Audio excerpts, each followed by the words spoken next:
Hello dear student, how are you all? I hope you all doing fine. So student, आज हम आपका एक new chapter start करने जा रहे हैं। This is chapter number 17 and your chapter name is संयुक्त राष्ट्र एवं इसकी विशिष्ट एजेंसियाँ। हमारा संयुक्त राष्ट्र जो है उसकी जो विशिष्ट एजेंसियाँ हैं आज हम उसके बारे में डिस्कस करेंगे। क्लियर? चलिए शुरू करते हैं। 20वीं सदी में दो भयानक विश्व युद्ध हुए। जब 20वीं सदी चल रही थी तो उस टाइम पे दो भयानक युद्ध हुए थे। ठीक है, पहला विश्व युद्ध 1914 से लेके 18 के बाद यह अनुभव किया गया कि भविष्य में युद्ध को रोकने के लिए एक विश्व संगठन बनाया जाए। क्लियर?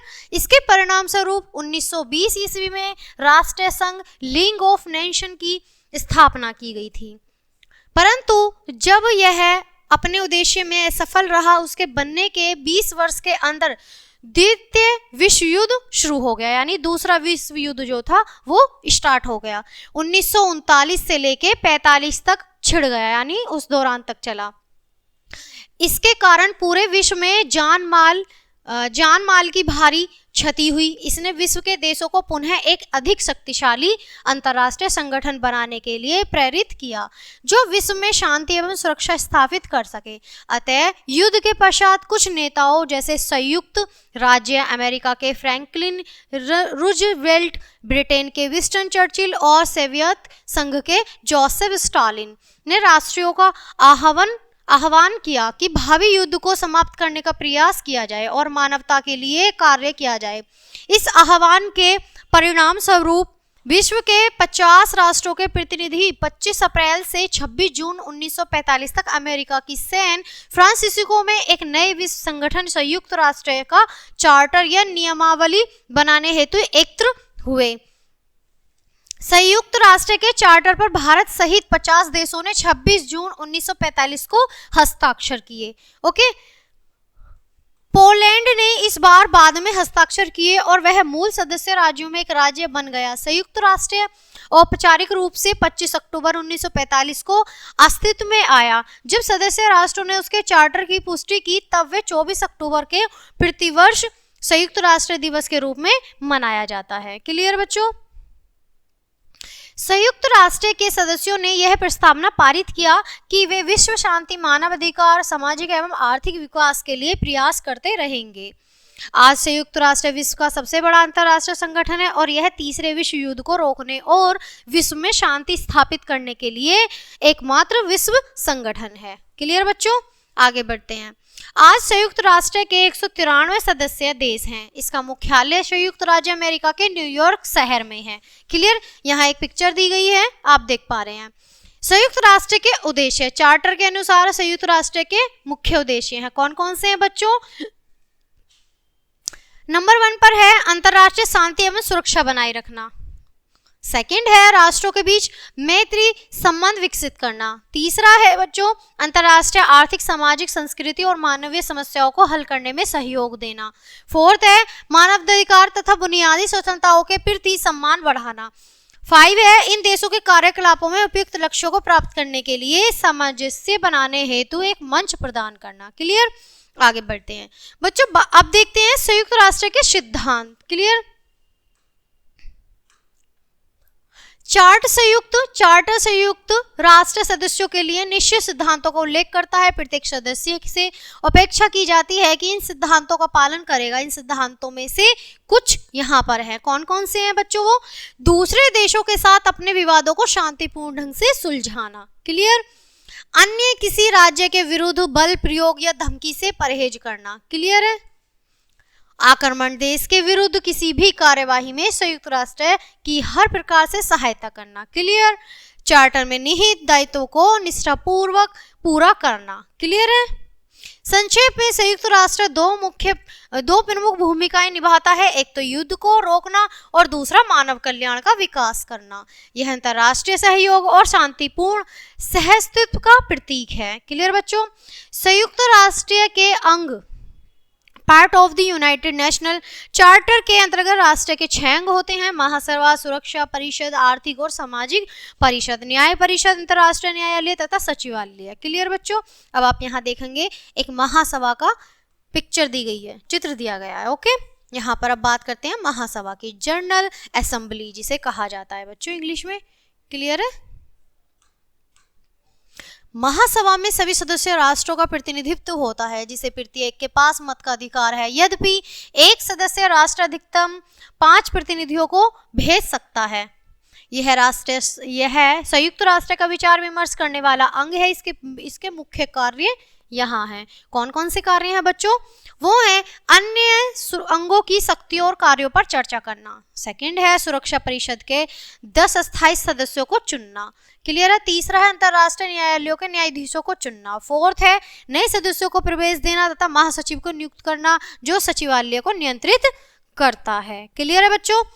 अब आगे देखते हैं सुरक्षा परिषद के बारे में। क्लियर? सुरक्षा परिषद, जिन्हें हम सुरक्षा परिषद संयुक्त राष्ट्र का एक महत्वपूर्ण अंग है। यह विश्व में शांति की सुरक्षा के लिए उत्तरदायी है। क्लियर?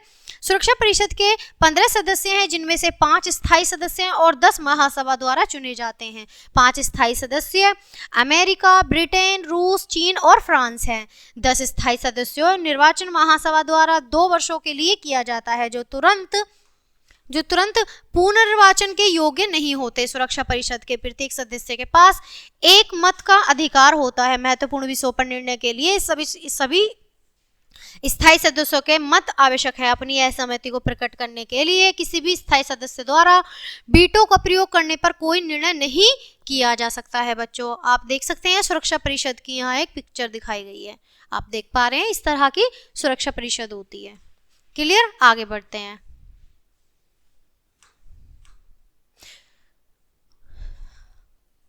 दो या अधिक देशों के बीच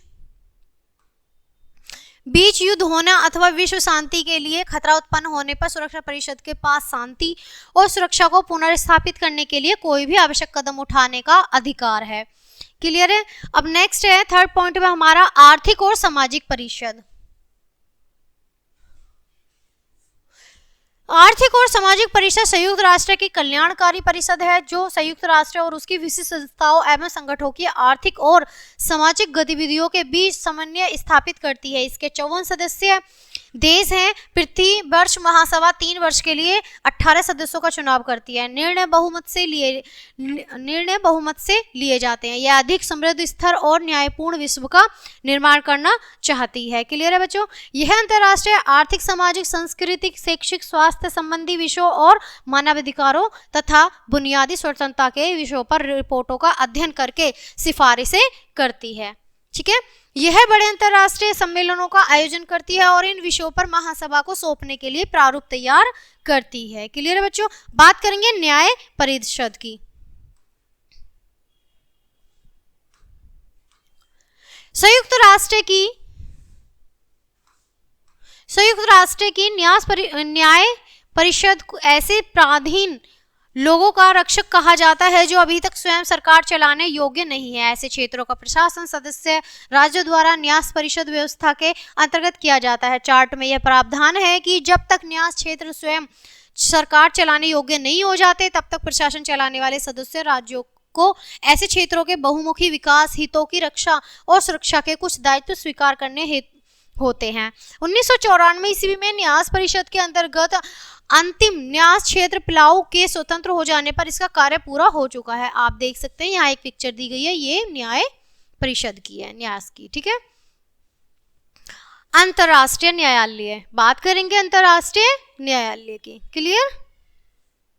इंटरनेशनल कोर्ट ऑफ जस्टिस, अंतरराष्ट्रीय न्यायालय जिसे प्राय विश्व अदालत कहा जाता है, संयुक्त राष्ट्र का मुख्य न्यायिक अंग है। यह उन सभी सदस्य राष्ट्रों के मामलों में निर्णय देता है जो इसके निर्णय को मानना स्वीकार करते हैं। यह राष्ट्रों के बीच कानूनी विवादों को सुलझाता है और संयुक्त राष्ट्र तथा उसकी विशिष्ट संस्थाओं को परामर्श देता है। न्यायालय में सुरक्षा परिषद और विशिष्ट सभा द्वारा चुने हुए 15 न्यायाधीश होते हैं। न्यायाधीश अंतर्राष्ट्रीय विधि में अपनी अहर्ताओं के आधार पर चुने जाते हैं। एक समय पर एक ही देश से 2 न्यायाधीश नियुक्त किए जाते हैं।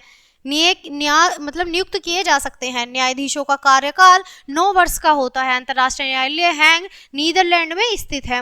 अब बात करेंगे बच्चों हम सचिवालय की। ठीक है? सचिवालय संयुक्त राष्ट्र के दिन प्रतिदिन के सभी कार्य करता है तथा संयुक्त राष्ट्र के विभिन्न अंगों द्वारा निर्धारित कार्यक्रमों एवं नीतियों को लागू करता है। यह सभी मुद्दों और सूचनाओं का रिकॉर्ड रखता है।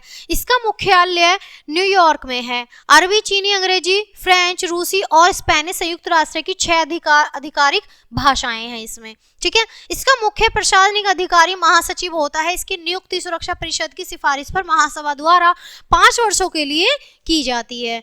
जिसका नवीकरण किया जा सकता है वह किसी भी मामले को जिससे विश्व शांति को खतरा है सुरक्षा परिषद की जानकारी में लाता है। क्लियर बच्चों, यहाँ पे आप देख सकते हैं संयुक्त राष्ट्रों के महासचिव की यहाँ पे एक तालिका दी गई है, उसे देखेंगे अच्छे से, ठीक है। सबसे पहले यहाँ पर नाम दिए गए हैं, उसके बाद देश का नाम है और उसके बाद कार्यकाल है उनका, ठीक है। अब यहाँ पे देखेंगे ट्रिग्वी ली, जिसका नाम है ट्रिग्वी ली, सबसे पहला देश है नॉर्वे और कार्यकाल है उनका 1946 से लेके 52 तक उनका कार्यकाल रहा है। सेकंड नाम है बच्चों हमारा डेंग हेमरस क्लोजोल्ड, ठीक है, जो स्पीनडन में है और कार्यकाल उनका 1953 से 61 तक रहा है। क्लियर। आगे है यूथो नाम है उनका और म्यांमार यानी कि वर्मा 1961 से लेके 71 तक उनका कार्यकाल रहा है, ठीक है। कूर्ट वाल्डाइम है, ये इनका नाम है और ये कौन से देश से है? ऑस्ट्रेलिया से है, ठीक है। इनका कार्यकाल रहा है 1972 से और 81 तक। क्लियर है। आगे देखते हैं 5 में है हमारा जेवियर पेरे दे कोया, ठीक है, जिनका देश है पेरू और इनका कार्यकाल रहा है 1982 से 91 तक। क्लियर बच्चों। आगे देखेंगे 6 में है हमारा बुतरस घाली, ठीक है, जो कौन से देश से हैं? मिस्र देश से हैं और इनका कार्यकाल रहा है 1992 से 96 तक। क्लियर। 7 में है हमारा कॉफी अन्नान, ठीक है, जिनका देश है घाना और 1997 से 2006 तक कार्यकाल रहा है इनका। 8 में है बच्चों हमारा बान की मून, जिनका देश है दक्षिण कोरिया, 2007 से 2016 तक रहा है कार्यकाल। 9 में है बच्चों हमारा एंटोनिया गुटेरस, जो हमारे देश पुर्तगाल से हैं, ठीक है, 2017 से अब तक रह रहे हैं वो, जो इनका कार्यकाल दिखाया जा रहा है। क्लियर बच्चों। आगे बढ़ते हैं। संयुक्त राष्ट्र की विशिष्ट एजेंसियां। अब हम संयुक्त राष्ट्र की विशिष्ट एजेंसियों के बारे में बात करेंगे। संयुक्त राष्ट्र का संबंध केवल शांति और सुरक्षा से ही नहीं है, अपितु लोगों की सामाजिक और आर्थिक प्रगति से भी है। संयुक्त राष्ट्र की विशिष्ट एजेंसियां अंतर्राष्ट्रीय सामाजिक, आर्थिक, सांस्कृतिक, शैक्षिक, वैज्ञानिक और तकनीकी समस्याओं के समाधान के लिए विश्व स्तर पर प्रयास कर रही है। क्लियर। संयुक्त राष्ट्र अपनी विशिष्ट एजेंसियां एवं संगठनों के माध्यम से विश्व की विभिन्न समस्याओं एवं विभिन्न मुद्दों जैसे मानवाधिकार, जल संसाधन, मादक द्रव्य पदार्थ नियंत्रण, जनसंख्या विस्फोटक, गरीबी, शरणार्थी, सत पोषणीय विकास और पर्यावरण सुरक्षा इत्यादि पर ध्यान देता है। क्लियर। संयुक्त राष्ट्र की आर्थिक एवं सामाजिक परिषद इन एजेंसियों के कार्यकलाप की जांच करती है। ये विशिष्ट एजेंसियां स्वायत्तशासी, इनका अपना संविधान, कार्य क्षेत्र एवं अपना बजट होता है। संयुक्त राष्ट्र संघ की कुछ विशिष्ट एजेंसियां निम्नलिखित इस प्रकार यहाँ पे दी गई हैं। क्लियर। संयुक्त राष्ट्रीय शैक्षिक, वैज्ञानिक और सांस्कृतिक संगठन, इसका संक्षिप्त नाम यूनेस्को है। इसका प्राथमिक उद्देश्य देशों में शिक्षा, विज्ञान और संस्कृति को समुन्नत करना है।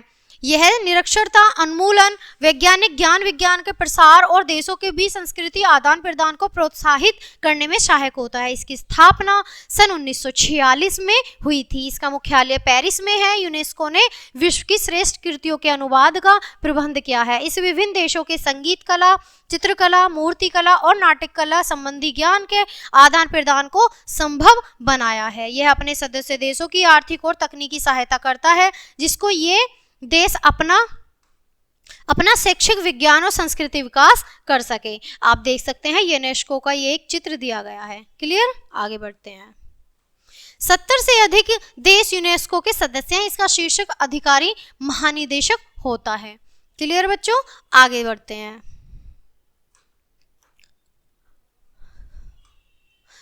बात करेंगे बच्चों संयुक्त राष्ट्र बाल कोष की।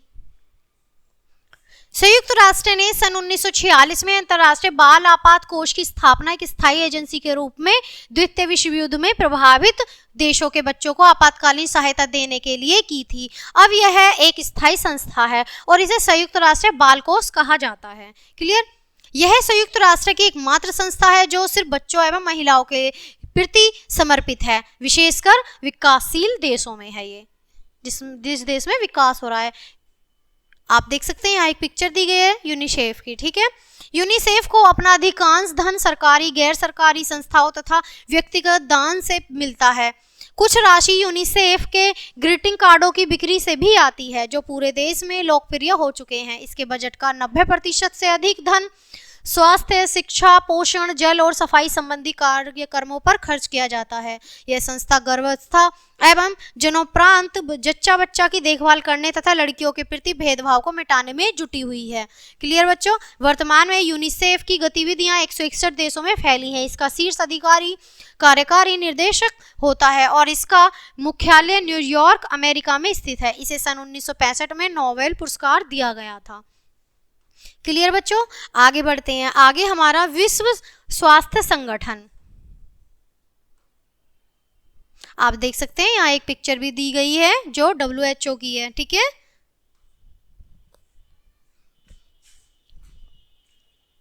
यह संगठन विश्व स्तर पर स्वास्थ्य सुधार तथा रोगों की रोकथाम के लिए कार्य करता है। बीमारियों के विषय में जानकारी देने के साथ साथ यह कई बीमारियों पर अंतर्राष्ट्रीय शोध कार्यक्रम भी चलाता है। यह विभिन्न देशों के लिए लोगों को मलेरिया, टीबी, एड्स जैसे रोगों के विरुद्ध लड़ने तथा जच्चा बच्चा के स्वास्थ्य, पोषणहार और पर्यावरण स्वच्छता बढ़ाने इत्यादि के लिए प्रशिक्षण देता है। क्लियर? आप देख पा रहे हैं जो ये WHO है, इसका है full form world health organisation. ठीक है, अब विश्व स्वास्थ्य संगठन की स्थापना सन 1948 में हुई थी। महानिदेशक इसका शीर्ष अधिकारी होता है। इसका मुख्यालय जिनेवा, स्विट्जरलैंड में है। क्लियर? अब अंतर्राष्ट्रीय श्रम संगठन की बात करेंगे। यह संगठन सामाजिक न्याय तथा मानवीय और श्रम अधिकारों को बढ़ावा देता है। क्लियर?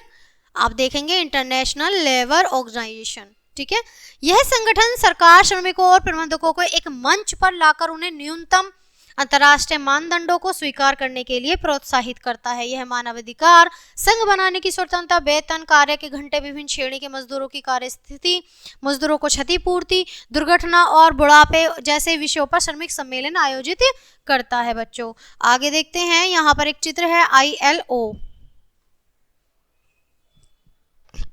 इसकी स्थापना सन 1919 में हुई थी। तब यह संघ के अंतर्गत था। यह 1946 में संयुक्त राष्ट्र की विशिष्ट एजेंसी बनी। इसका मुख्यालय जिनेवा, स्विट्जरलैंड में है। इसका शीर्ष अधिकारी महानिदेशक होता है। इसे सन 1969 में इसकी 50वीं वर्षगांठ के समय उसकी विशिष्ट सेवा के लिए नोबेल शांति पुरस्कार दिया गया। अब बात करेंगे बच्चों खाद्य एवं कृषि संगठन की, फूड एवं और एक एग्रीकल्चर ऑर्गेनाइजेशन की। ठीक है, इसका लक्ष्य विश्व के सभी लोगों को भोजन की कमी के भय से मुक्त कराना है। इसका जो एजेंसी का लक्ष्य है, यह विश्व के सभी भागों में खाद्य उत्पादन में वृद्धि प्राप्त करके खाद्य आपूर्ति को सुनिश्चित करने का प्रयास करता है। यह किसानों को खेती के नए तरीके इस्तेमाल करने का, उर्वरकों में कीटनाशकों के प्रयोग करने का प्रशिक्षण देता है। यह कृषि अनुसंधान और ऐसी बीमारियों को रोकथाम करना था पशुओं को प्रभावित करता है तथा नई किस्म के पौधे, पौष्टिक खाद्य प्रबंध आदि के लिए कार्य करता है। इस संगठन ने कई अफ्रीकी और एशियाई देशों को खाद्य उत्पादन बढ़ाने में सहायता की है। क्लियर बच्चों? इस संगठन की स्थापना 16 अक्टूबर 1945 को हुई थी। इसका मुख्यालय रोम, इटली में है, यानी रोम जो पड़ता है इटली में है। इसका शीर्ष अधिकारी महानिदेशक होता है। बात करेंगे बच्चों विश्व बैंक की। विश्व बैंक वित्तीय संस्थाओं का समूह है, जैसे अंतर्राष्ट्रीय पुनर्निर्माण एवं विकास बैंक और अंतर्राष्ट्रीय विकास संघ। ये सब आमतौर से सदस्यों देश से आर्थिक पुनर्निर्माण और विकास में सहायता करते हैं तथा विभिन्न देशों के बीच आर्थिक विषमताओं को कम करने का प्रयास करते हैं। यह विभिन्न संगठनों को खाद्य उत्पाद बढ़ाने का, स्वच्छ पीने के पानी की आपूर्ति कराने, शिक्षा का प्रसार करने, बांध बनाने तथा ग्रामीण क्षेत्रों में सड़कें बनाने के लिए ऋण देता है। यह विकास कार्य और तकनीकी सहायता के लिए लिए परामर्श भी देता है। सन 1946 में कार्य करना आरंभ किया। इसका मुख्यालय वॉशिंगटन डीसी में है। अब बात करेंगे बच्चों हम अंतर्राष्ट्रीय मुद्रा कोष की। इसकी स्थापना एक स्वतंत्र, आप देख पा रहे हैं वहां पर वर्ल्ड बैंक का एक चित्र दिया गया है और यहाँ पर IMF का एक चित्र दिया गया है। ठीक है, I इंटरनेशनल मॉनिटरी, M और F फाउंड का। ठीक है, इसकी स्थापना एक स्वतंत्र संगठन के रूप में सन 1945 में हुई थी। इसने 1 मार्च 1947 को अपना कार्य आरंभ किया। निम्न आय वाले सदस्यों को यह रियायती दर पर आर्थिक सहायता उपलब्ध कराता है। भुगतान असंतुलन की समस्या से ग्रस्त सदस्यों को यह स्थायी ऋण प्रदान करता है। इसका मुख्यालय संयुक्त राज्य अमेरिका के वॉशिंगटन डीसी में है। क्लियर बच्चों, संयुक्त राष्ट्र की विशिष्ट एजेंसियां विश्व में आर्थिक विकास के लिए कार्य कर रही हैं। इसका उद्देश्य गरीबी दूर करना तथा लोगों के जीवन स्तर में सुधार लाना है। क्लियर है बच्चों, आगे बढ़ते हैं। अब आप देखोगे मानवाधिकार और संयुक्त राष्ट्र संघ।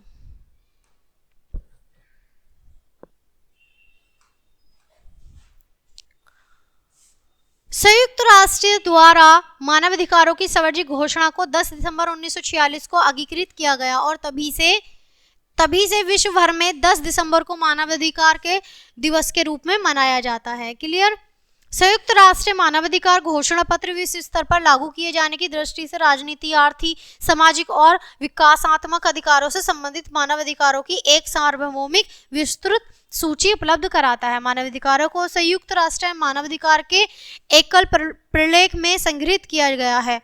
विभिन्न अंतर्राष्ट्रीय प्रलेखों की अंगीकृत पर इन्हें धीरे धीरे विकसित किया गया है। विकास की प्रक्रिया भी जारी है। मानवाधिकारों के आज तक के विकास को निम्नलिखित 3 पीढ़ियों के चरणों में देखा जा सकता है। अधिकारों की पहली पीढ़ी में नागरिक और राजनीतिक अंतर्राष्ट्रीय संविदा 1966 सम्मिलित है। इन नागरिक और राजनीतिक अधिकारों में जीवन, लोगों की स्वतंत्रता और सुरक्षा का अधिकार, दासता और अधीनता से मुक्ति, कानून का सम्मान, संरक्षण, दोषी प्रमाणित होने तक निर्दोष माने जाने का अधिकार, घूमे फिरने, विचार, अंतरात्मा और धर्म, मत और अभिव्यक्ति की स्वतंत्रता, संगठन बनाना, सभा करने और समय समय पर होने वाले चुनावों में सार्वभौमिक वयस्क मताधिकार के आधार पर भाग लेने के अधिकार सम्मिलित हैं। इन अधिकारों में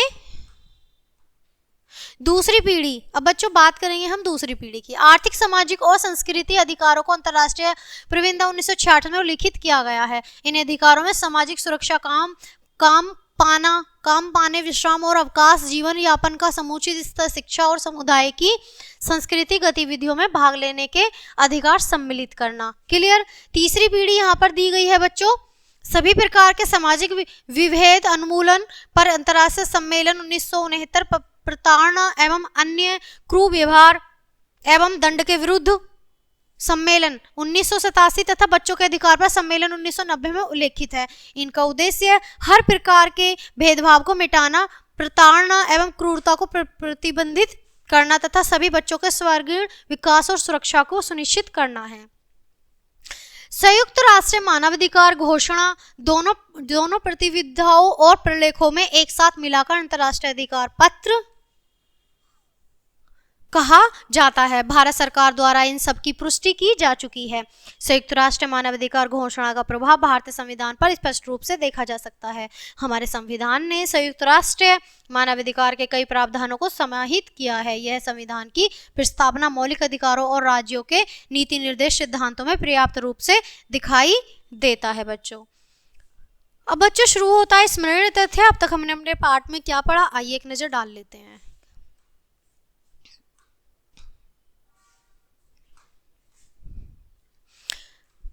फर्स्ट है बच्चों, प्रथम विश्व युद्ध के पश्चात स्थापित विश्व संगठन राष्ट्र संघ द्वितीय विश्व युद्ध को नहीं रोक सका, अतः विश्व के नेताओं ने द्वितीय विश्व युद्ध के पश्चात अधिक शक्तिशाली विश्व संगठन संयुक्त राष्ट्र की स्थापना की। संयुक्त राष्ट्र की स्थापना 24 अक्टूबर 1945 को हुई थी। क्लियर, मैंने आपको अच्छे से कराया।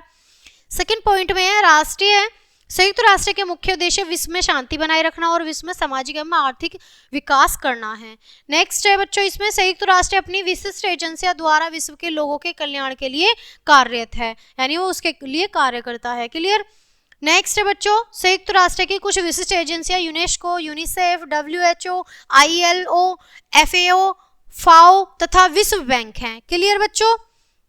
नेक्स्ट है हमारा, संयुक्त राष्ट्र द्वारा मानवाधिकारों की सार्वजनिक घोषणा को 10 दिसंबर 1946 को अंगीकृत किया गया। इसमें मानवाधिकारों की एक विस्तृत सूचना प्रदान की गई है। क्लियर बच्चों।